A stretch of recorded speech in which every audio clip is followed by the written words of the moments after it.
बच्चों, ये जो हम टॉपिक आपको बता रहे हैं, ये आपका जो फर्स्ट चैप्टर है, the rise of nationalism in Europe, इसका दूसरे टॉपिक की शुरुआत है, जिसमें ये बताने का प्रयास कर रहे हैं कि मिड 18th सेंचुरी तक जो यूरोप था वो नेशन स्टेट्स नहीं था। जैसा कि हम आज नेशन के रूप में जर्मनी को देखते हैं या इटली को देखते हैं या स्विट्जरलैंड को देखते हैं एक्सेट्रा, ये कोई भी नेशन स्टेट्स नहीं थे, बल्कि ये छोटे छोटे किंगडम्स में, कैंटोन्स में, डचीज में ये सब बटे हुए थे और जिसके अपने ऑटोनोमस टेरिटरीज के रूलर्स हुआ करते थे।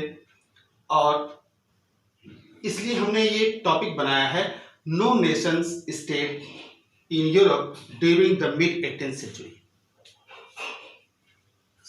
और आगे ईस्टर्न और सेंट्रल यूरोप को ये लिखते हैं कि दे वर अंडर ऑटोक्रेटिक मोनार्कीज, जहां पे कई तरह के लोग रहते थे, उनकी भाषाएं अलग अलग थी, उनके कल्चर्स अलग अलग थे और वो डिफरेंट एथनिक ग्रुप से बिलोंग करते थे। यहां तक कि उनमें आपस में एक कॉमन कलेक्टिव आइडेंटिटी का भी अभाव था।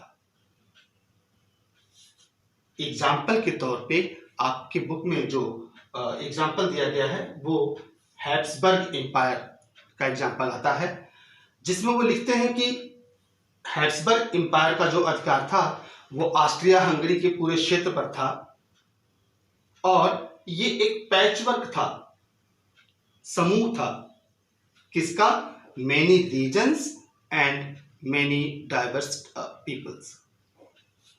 ये कहते हैं कि जो अल्पाइन रीजन था, जिसमें टायरोल, ऑस्ट्रिया और सुडेंटेलैंड आता है और बोहेमिया आता है, यहाँ पे जो अरिस्टोक्रेसी थे वो ज्यादातर जर्मन स्पीकिंग लोग थे। इसके अलावा इटालियन स्पीकिंग कुछ राज्य भी थे, जैसे कि लोम्बार्डी और वेनेशिया। हंगरी में तो हंगरी की जो आधी पॉपुलेशन थी दे स्पोक माग्यार, और बाकी जो आधा था वो ढेर सारी क्षेत्रीय भाषाएं वहां पे प्रचलित थी। और गैलिसिया में जो एरिस्टोक्रेट्स लोग थे वो पोलिश भाषा का इस्तेमाल करते थे।